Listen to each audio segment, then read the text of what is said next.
Hey, good morning, gang. Pastor Sean here. It's Friday morning. It's about 9:14 a.m.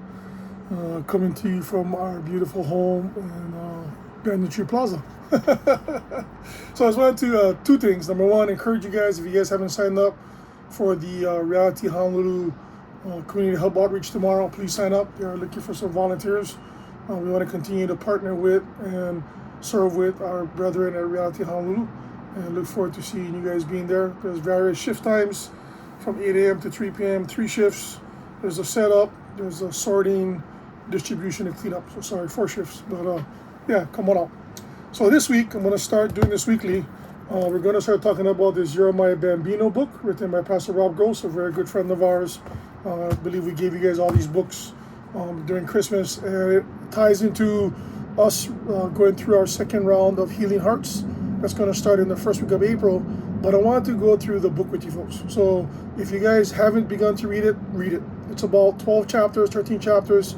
It's a very easy read. It's a book that Pastor Rob was divinely asked by God to write, and it's entitled You're My Bambino. And so the first chapter is talking about You're God's Bambino. If you don't know what the word Bambino means, it's an Italian word for baby or child. In 1 John 3, it says, Dear friends, now we are children of God, and what we will be has not yet been made known. But we know that when Christ appears, we shall be like him, for we shall see him as he is. All who has this hope in him purify themselves just as he is pure. And then in John 1, verse 12 to 13, it says, Yet to all who did receive him, you and I, hopefully you and I received him, to those who believed in his name, he gave the right to become children of God. Children born not out of natural descent, nor of human decision or a husband's will, but born from God. So yes, we do have physical parents, but once we say yes to Jesus, we are his child of God. Even non-believers are his children of God. You just got to come back and to see him. So the main purpose for us that God wants to explain to us, and we've talked about this before, is our identity and who we are in God's eyes and design. The book that I encourage you guys to read goes through and talks about all the traumas and hurts and attacks of the enemy that has affected our identity and how we see ourselves and how we see others. And in those hurts, that we continue to hurt people and hurt ourselves if we don't get healed from them, right? Most of us have physical parents around, right? Some more than others, and how God created them to be our parents, right? And we've probably been affected by a lot of our family of origin. We've probably been affected by some of our cultural upbringings. We have probably been hurt unintentionally by our parents just because they're going through their own hurts. So the way he talks about in his book is that we are spiritually orphaned by those actions, right? Some of us more than others, right? We're not orphaned per se because we have a mom and a dad, or if you just had a mom or a dad, but we are spiritually orphaned by the actions that was caused by our parents, right? So what we talk about in this book is that the cry of God's heart is for us to rest in his love. Pastor Rob quotes us, right? His deepest longing is for us to know him as our daddy. That's like God's deepest longing, is for us to know that he is our daddy, right? His greatest desire is to father us right where we're at, no matter how long we've been walking in the Lord, right? He wants to father us. So that's pretty much the first chapter. It's talking about and identifying that we are, most of us have this spirit of orphanhood, and we identify with all the hurts, traumas that we have, and we just need some healing out of that, right? So chapter 2 goes into understanding the orphan stronghold. And so I want to define that for you, right?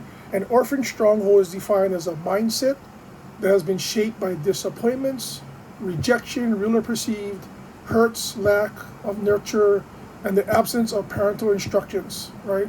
At its deepest level, the orphan stronghold is the wall of protection fueled by lies that we believe in, that a person has unconsciously built around their heart to never be hurt again.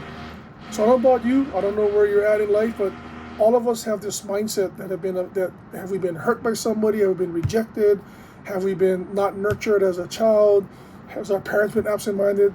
All of those things come into play in our lives, and if we don't get healing from that, we end up operating out of those hurts, right?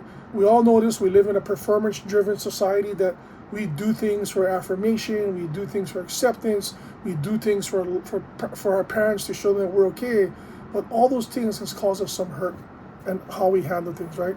So my question to you is, how do you respond when you are offended, when you are hurt, when you are rejected, or you left out, right?